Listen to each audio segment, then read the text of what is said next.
வணக்கம். உங்கள் சகோதரி மணிமேகலை இன்று நீத்தார் பெருமை என்ற அதிகாரத்தின் 10வது குறளில் உங்களை சந்திக்க வந்திருக்கிறேன். இந்த 10 குறளிலுமே அவர் சொல்கிறது என்ன? பற்றற்றல் என்றால் என்ன, அதுக்கு என்ன சிறப்பு, அதனை கைக்கொள்பவர்கள் எப்படி இருக்கிறார்கள், இதெல்லாம் தான் சொல்கிறாரு இல்லையா? ஏன்னா இது ஒரு நெறிமுறையான வாழ்க்கை, கட்டுக்கோப்பான வாழ்க்கை. அதில் நம்ம எந்த விதமான குற்றத்தையும் காணவே முடியாது. அந்த மாதிரி ஒரு வாழ்க்கையை வாழக்கூடிய மக்கள்தான் நீத்தார் என்று கூறுகிறார். அவர்களது பெருமைகளை இந்த அதிகாரத்தில் அவர் மிக அழகாகவும் தெளிவாகவும் நமக்கு விளக்கி கூறுகிறார். அந்தணர் என்போர் அறவோர் மற்றெவ்வுயிர்க்கும் செந்தன்மை பூண்டொழுகலாம். அந்தணர் என்போர் அறவோர் மற்ற எவ்வுயிர்க்கும் செந்தன்மை பூண்டொழுகலால். இதனுடைய பொருள் என்ன அப்படின்னு பார்க்கலாம்.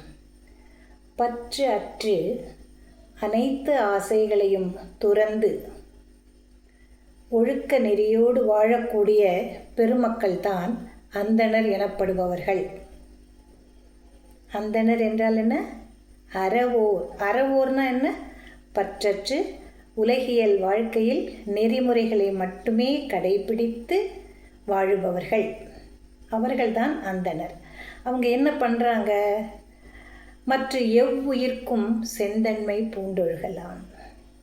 அவர்கள் எந்த உயிர்களுக்கும் எந்தவித தீங்கும் செய்யக்கூடாது என்ற கொள்கையோடு வாழ்பவர்கள். ஆக அந்தணர் என்போர் அறவோர் மற்றெவ்வுயிர்க்கும் செந்தன்மை பூண்டொழுகலாம். அதனை தம்முடைய வாழ்வியல் குறிக்கோளாக எடுத்துக்கொண்டு வாழக்கூடிய பெருமக்களே அந்தணர் என்று கூறப்படுவார்கள் என்று இந்த குறள் நமக்கு விளக்கி காட்டுகிறது. நன்றியுடன் இந்த குறளை இத்துடன் முடிக்கிறேன். தற்பொழுது உங்களோடு பகிர்ந்து கொள்வதற்கு சில விஷயங்கள் இருக்கின்றன. இந்த அதிகாரம் வரை ஏற்கனவே இந்த அதிகாரத்தை நான் நடுவில் விட்டுட்டேன். அதனால தான் இது இப்போ கடைசியில் வருது. 25 அதிகாரங்களுக்கான பொருளையும் நான் உங்களுக்கு எனக்கு தெரிந்த வகையில் தெரிவித்திருக்கிறேன். சிலதில் பாடல் போல் சொல்லியிருக்கேன், சிலதில் இப்போ வாசித்த மாதிரியும் நான் வாசிச்சிருக்கேன். அதில் வேறு ஏதாவது நான் திருத்தங்கள் செய்ய வேண்டி இருக்கிறதா என்று உங்களுடைய கருத்துக்கள் எனக்கு தேவைப்படுகின்றன. இதுவரை 250 குறட்பாக்களுக்கு நான் விளக்கம் கூறியிருக்கிறேன்.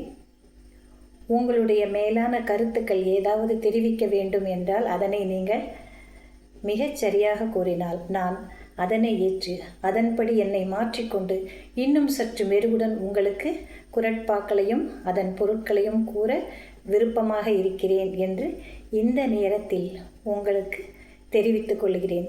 இத்தனை நாட்களும் 250 குறட்பாக்களையும் தொடர்ந்து கேட்டவர்களும் இருக்கிறார்கள், பார்த்தவர்களும் இருக்கிறார்கள், இடையிடையே பார்த்தவர்களும் இருக்கிறார்கள், பார்க்காமலே இருப்பவர்களும் இருக்கிறார்கள். எது எப்படி இருந்தாலும் எனக்கு இந்த அளவு வரை உங்களது ஆதரவு இருந்ததற்கு இன்று நான் நன்றி கூறுகிறேன். அடுத்து ஒரு சிறு இடைவெளி, ஒரு 4 நாள் இடைவெளிக்கு பிறகு அடுத்தடுத்த அதிகாரங்களை நான் மெருகேற்றி கூறுவதற்கு முனைப்பாக இருக்கிறேன். அந்த இடைவெளிப்பட்ட நாட்களில் ஒரு பொது கருத்துக்களை உங்களோடு நான் பகிர்ந்து கொள்ளுவேன் என்றும் உங்களுக்கு நான் தெரிவித்துக் கொள்கிறேன். ஆதரவளித்த அனைத்து நல்ல உள்ளங்களுக்கும் என் அன்பான வணக்கங்களையும் பணிவான நன்றிகளையும் நான் தெரிவித்துக் கொள்கிறேன்.